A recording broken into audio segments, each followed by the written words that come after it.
So let me ask you something. What's the most valuable thing a programmer actually creates? We spend all this time writing, testing, and shipping code, but what if I told you the code itself is just a tiny fraction of the real value? We're about to dive into a pretty fundamental shift, one where your ability to just, communicate in plain English might be the most valuable coding skill you'll ever have. All right, so here's the plan. First, we're going to tackle what I'm calling the code delusion. Then we'll get into the real power of specifications. From there, we'll see a spec in action, and trust me, the OpenAI case study is fascinating. And we'll wrap it all up by looking at what this means for the future and what this new kind of code really is. Okay, let's jump right in. Part 1, the code delusion. We're starting here because, honestly, we need to challenge a belief that's at the very core of the tech world, the idea that code is the be-all and end-all. So I'm going to ask you again, what is the most valuable artifact a programmer produces? Just think about that for a sec. If you're a coder, the obvious answer is, well, the code, right? I mean, it's tangible, we can measure it, we can argue about it. But I think that's really underselling what we actually do. Because the reality, it's kind of shocking. The actual lines of code, they're maybe 10, 20% of the value.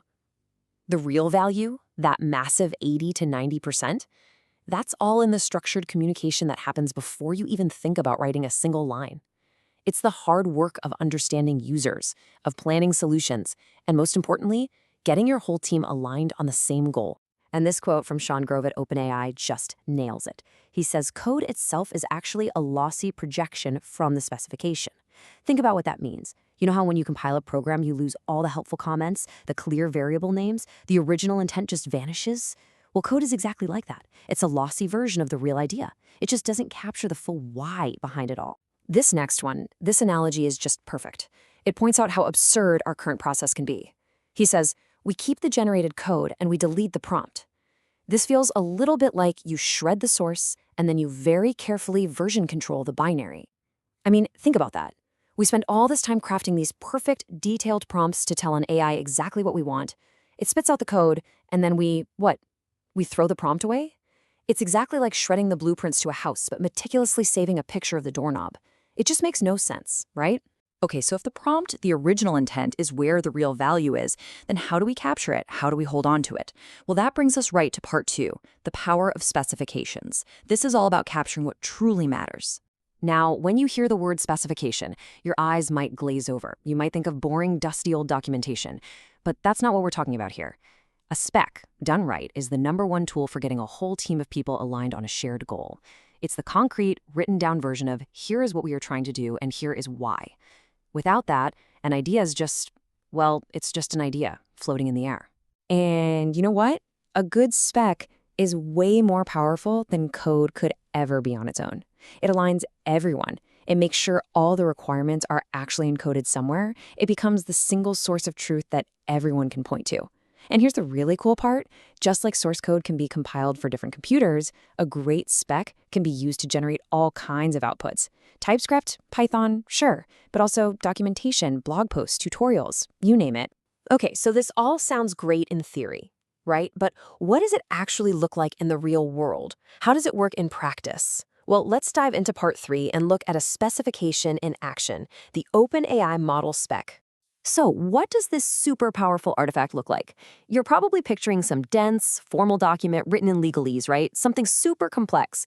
The reality, though, is actually so much simpler, so much more accessible, and honestly, it's kind of brilliant.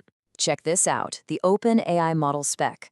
The document that literally outlines how their models are supposed to behave is just a collection of Markdown files on GitHub. That's it. And because it's written in plain, natural language, it's not just for engineers. You have people from product, from legal, from safety, from policy. Everyone can read it, debate it, and contribute to the exact same source document. It's a universal tool for getting everyone on the same page. And to see why this is so incredibly important, let's look at a very specific problem that came up: sycophancy. It's a big word for a simple idea. It's when an AI model becomes a bit of a people pleaser.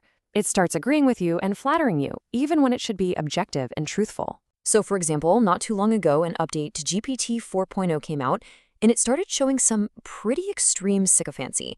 You could literally point it out to the model and it would reply with something like, "An excellent point. Your insight is truly valuable."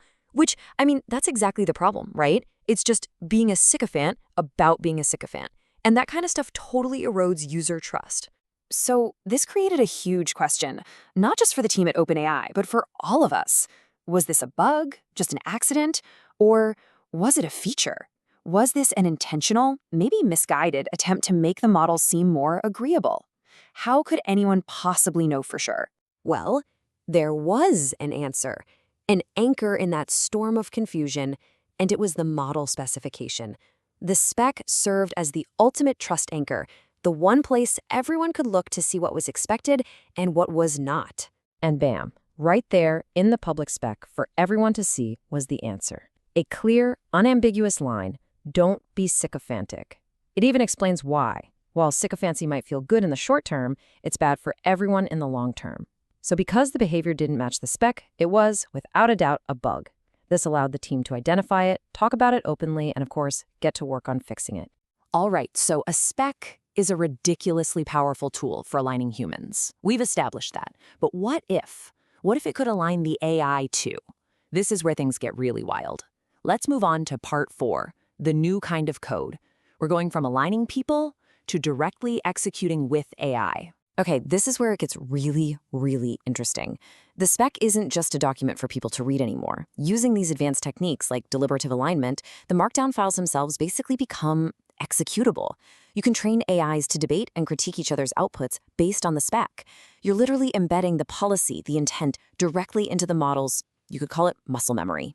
And, this whole principle, it isn't even new, and it's definitely not unique to software. Just think about something like the US Constitution. What is it really? It's a national model spec. It's a written text that's the source of truth. It has an update mechanism, the amendment process. It gets tested through judicial review. And case law, that acts like a set of unit tests, clarifying all the ambiguities over time. It is the exact same pattern, just on a different scale. So, if the spec is the new code, then who are the programmers of the future? Well, it's anyone who can clearly and precisely communicate their intent. We're talking product managers writing product specs, lawmakers writing legal specs, marketers writing campaign specs, and yes, engineers writing technical specs. But also you. Every single time you sit down and write a detailed prompt, you are a spec author. You are a programmer. And this brings us all the way back to that first question we asked. See, engineering was never really just about the code. Of course, coding is an amazing, vital skill, but it's always been a means to an end. The real work, the core of engineering, has always been about the precise exploration of solutions to human problems. All that's changing is that we're moving from machine-specific languages to a single, unified, human-readable one. Which leaves us with one last big question to chew on. If our new programming language is plain English, and our code is a well-written specification, then what does the IDE of the future, our main tool for doing the work, even look like? It's not an integrated development environment anymore. It's an integrated thought clarifier. Imagine a tool that doesn't just check for syntax errors in Python, but helps you find and fix ambiguity in your own thinking. A tool that helps you communicate your intent so clearly, so precisely, that both people and machines can understand it perfectly. Now that is a future worth building.